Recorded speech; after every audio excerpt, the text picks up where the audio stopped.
un vibrant hommage à toutes ces personnes qui ont cru en ce projet, le sursaut. Il faut dire que cela n'a pas été facile. Depuis plus de 8 mois, nous avons travaillé d'arrache-pied pour que ça devienne une réalité. Permettez-moi aussi de remercier et de féliciter des amis qui ont fait le déplacement depuis Dakar.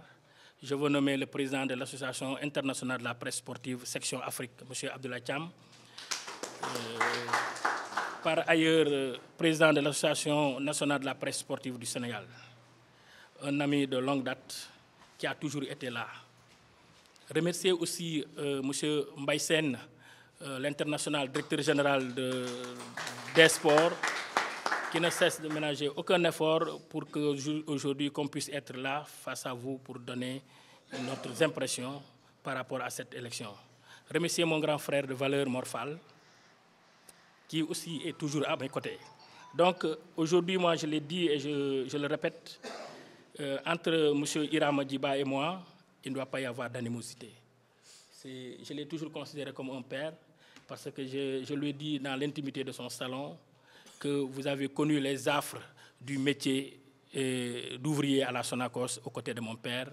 Et j'avais 15-16 ans, vous étiez là, très jeune, en train de vous battre. Et je vous ai suivi aussi, j'ai suivi son parcours de gréviste, de meneur d'hommes. Il n'a jamais lâché. Il a eu ses convictions et il l'a prouvé aujourd'hui. C'est vrai que nous tissons des relations particulières. Malgré tout, tout est resté sain. Et il s'est battu et au final, il m'a appelé avec le président Seydou Sané pour me dire qu'on va vers le consensus. Après les primaires, nous avons remporté les 3 districts. Mais encore une fois, sachez que c'est un homme valeureux. J'ai toujours dit que ne comptez pas sur moi pour sortir des insanités contre lui. Je ne le ferai jamais. Ce sera la dernière des choses, le dernier geste que je ferai avant de mourir. Parce qu'il sait, je sais, comme il a l'habitude de me dire, yo xam nga man xam na. Donc, remercier aussi le président Seydou Sané, qui est un homme très respectueux dans notre région, qui aussi très tôt m'a dit qu'il m'encourageait, mais qu'il ne pouvait pas soutenir ma candidature, parce qu'il avait un candidat, et c'est le candidat du cadre sport. Et dans le fair play, nous avons travaillé, on se parle, on n'a pas arrêté de se parler, mais il a toujours montré qu'il était aux côtés du candidat du cadre sport jusqu'au bout. C'est quand, certainement, ils ont compris que le consensus reste le maître mot de tout le monde, qu'ils m'ont appelé pour me dire vraiment on va faire le consensus autour de vous. Ça veut dire quoi? Ça veut dire qu'aujourd'hui, il n'y a pas de vainqueur, il n'y a pas de vaincu. C'est le football de la région qui a gagné. Parce que moi, je l'ai toujours dit, je ne viens pas dans la Ligue de Ziguinchor pour renverser la table. Au contraire, je voudrais quand même qu'on ait les meilleurs profils de notre région autour de ce football-là pour le développer. Et le développer, ça veut dire quoi? Je pense que vous avez vu le bureau. C'est un bureau où toutes les parties se retrouvent. C'est vrai qu'on dira que le président a un pouvoir discrétionnaire, mais nous pensons aujourd'hui que c'est un travail collégial. On veut impulser du sang neuf à notre football, mais on veut aussi que ce soit de façon participative et inclusive. Et sachant compter sur les uns et les autres, moi je me réjouis du déroulement, parce qu'en aucun moment il n'y a eu de l'animosité entre nous, en aucun moment il y a eu des écarts de langage. Nous avons été respectueux vis-à-vis des uns et des autres. Et moi, comme j'ai l'habitude de le dire, que ce soit M. Djiba ou toute l'équipe qui l'a accompagné, nous sommes en football et en tant que reporter sportif, nous, à un moment donné, on dit telle ou telle équipe a atteint son plafond de verre. Si une équipe atteint son plafond de verre, ça veut dire qu'elle ne peut pas avancer, elle ne peut pas reculer, elle a juste besoin de changements, de petits réglages pour que le travail puisse prendre. Et quand une équipe apporte des changements, elle retrouve de l'élan, et quand on a de l'élan et on parvient à marquer des buts, et on marque plus de buts que l'adversaire, donc on gagne des matchs de football. Donc aujourd'hui, M. Djiba, sachez que vous avez toujours façonné toute votre vie, jusque dans le moindre détail, afin que le football de notre région soit une réalité à tous les niveaux. Aujourd'hui, votre mission de présent ne s'arrête pas, parce que moi, je ferai de vous le président d'honneur, et quand même, pour que les gens comprennent ça ainsi. Nous allons vous consulter, nous allons écouter vos conseils, vous allez nous orienter, je suis sûr, parce que vous m'avez toujours orienté dans l'ombre. Peut-être les gens ne le savent pas, mais c'est le lieu pour moi de le dire aujourd'hui. Vous avez participé à la conception du dossier de Niaguis Football Club.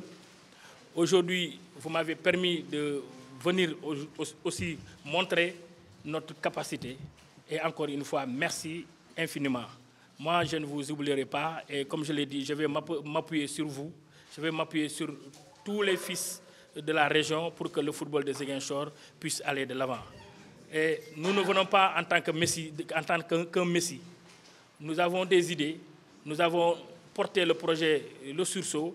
Et ce projet-là, nous voulons qu'après 4 ans, que les gens nous disent, écoutez, où est-ce que vous en êtes par rapport à ce projet. Et moi, je suis convaincu que ces hommes et femmes talentueux, qui aiment la région, qui se battent nuit et jour pour l'essor du football de notre région, pourront s'approprier ce projet pour que cela ne soit pas un vain mot. Parce qu'il n'est pas facile, c'est vrai.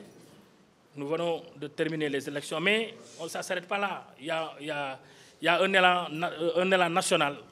Aujourd'hui, Ziguinchor a porté une voix et nous espérons que la voix de Ziguinchor sera unique, sera une et indivisible pour qu'on puisse jouer les premiers rôles. Parce qu'il ne faut pas l'oublier, nous sommes la 3e ligue régionale derrière Dakar et Thiès, mais nous avons joué les dindons de la farce au niveau de la fédération. Ça, je l'ai toujours dit, et il faut quand même corriger cette anomalie. Le président Seydou Sané s'est toujours battu corps et âme pour le football de notre région, mais il est seul au niveau national. Je l'ai toujours dit, grand, dans la ce football. Il faut qu'on vienne, qu'on lâche tout ce qu'on a à faire et qu'on t'accompagne. Parce que vous êtes à la tête d'un club qui s'appelle le Casa Sport, qui est le club fagnon de notre région. Tout le monde pleure quand le Casa joue. Tout le monde est content quand le Casa gagne. Et j'espère que nous allons tous gagner ensemble. Aujourd'hui, il y a un autre club qui sort la tête de l'ornière et Samaï. Nous allons essayer d'être à ses côtés.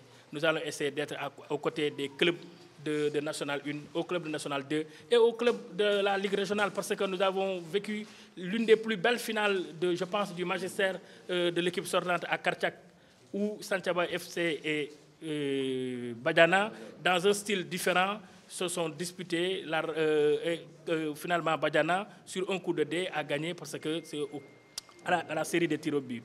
Donc, vous dire encore une fois qu'on l'avait dit auparavant, aujourd'hui, la Ligue régionale de Ziguinchor, à l'instar des 13 autres ligues, a reçu plutôt son bus. Ce bus-là a été offert par le président, par l'État du Sénégal, par le biais de l'ancien trésorier général de l'État du Sénégal. Le bus se trouve à Diamniadio. Et hier, j'ai appelé le coordonnateur du bus en la personne de Pape Sidilo.